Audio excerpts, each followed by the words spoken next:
let's get more fresh context this time around to the essence of Good Friday. Clergy, Pastor Emmanuel OKONKWO is live with us in the studio.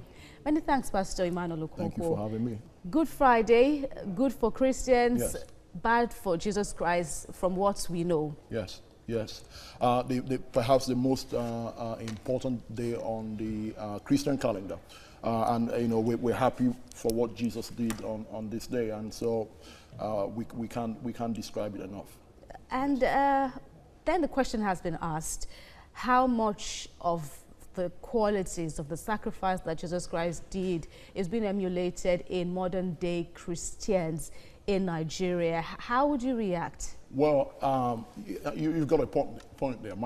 The problem is that we're not preaching those qualities. Where very few churches are still preaching Jesus. So we're preaching all these other things. You see, people would do what they are told. People would dance to the music they are played. So if we're not preaching it, if we're not preaching Christ and all these things that He's done, then it would be wrong to expect people to practice what we haven't preached. We have to preach it first. So we're saying all these other things, but very few churches are still preaching Jesus and who He is and what He did. Right, and then when we preach, when this is preached in, Yes. in churches across the world, so Yes. to speak, how much of this nugget of these teachings, when practiced, will be an answer to the burdens of the world now? Oh yeah, it is.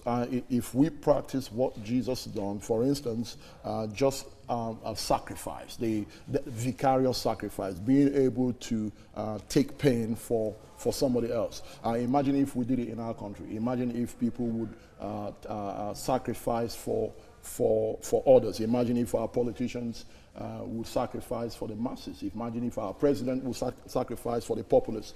Just that lesson alone will totally transform our nation. And so we are where we are today because we haven't preached those qualities of Jesus. And even when